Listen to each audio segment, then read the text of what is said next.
Mother ran to Mr. Craggett when she came home. She went straight up to see Grandpapa, and I could hear them shouting from the bottom of the stairs," Edwin said. "What did they say?" Charlie asked. I couldn't hear. "Drat it, Edwin. You need to pay more attention. This is important," Tom said, springing up to a proper seated position. "For you?" Charlie said. "For all of us," Tom replied. "This is the money, Grandpapa's private wealth, that will go to different people if the will has changed. Don't you want to know if you benefited?" "How was the old will written?" I asked. "Father gets most of it as the new Earl and heir. Aunt Margaret, Uncle Walter, and Lady Beatrice, as Grandpapa's other children, get what's left," Tom said. It sounded like a standard sort of will to me. "Think the old man disinherited someone?" Charlie asked. He sounded gleeful.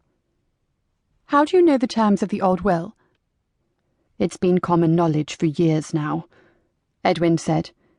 "Maybe Mr. Craggett was here about something completely different. Are you sure he was here about a new will?" I asked. I thought the boys were jumping ahead of themselves. "Watkins took him upstairs, and then came back down.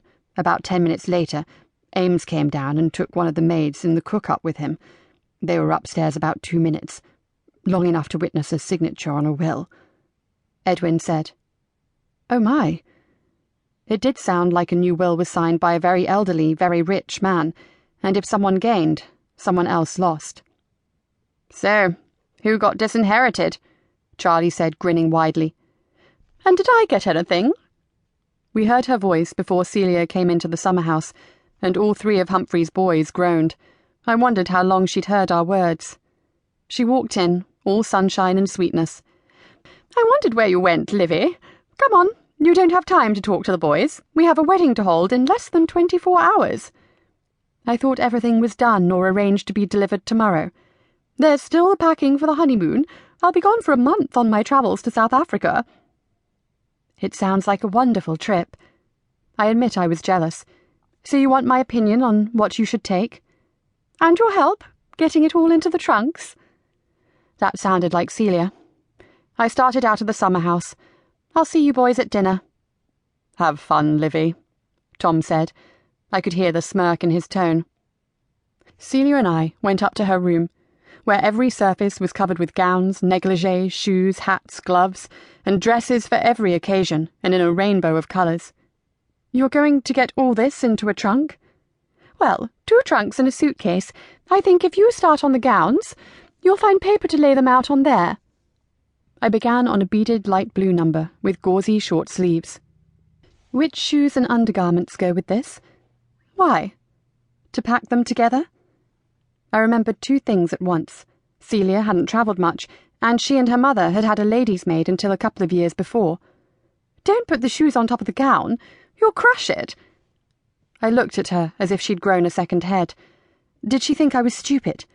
I grew up with an exacting father and no lady's maid. I'd packed plenty of trunks in my life. That problem sorted, I asked, "Does Millhaven House have a resident ghost?" "No. I thought Mama answered that question last week. Besides, we never found one as children, and I've never heard of one mentioned.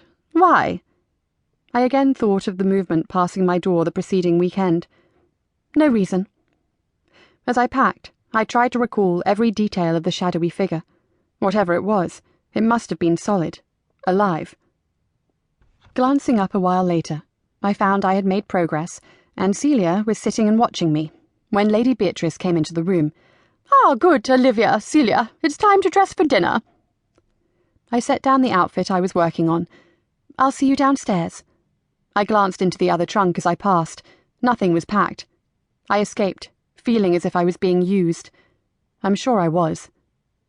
There'd been a time, before I'd married Reggie, when I resisted coming out here with my father because of Celia's constant efforts to turn me into her maid.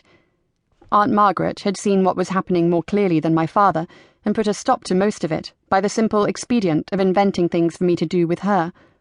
The results were pleasant memories of exploring libraries, museums, and ancient sites during my university days, and the year afterward until my wedding. After that, Reggie and I kept busy in London, only visiting Millhaven House for special dinners and taking a taxi back home rather than spending the night in the massive old house.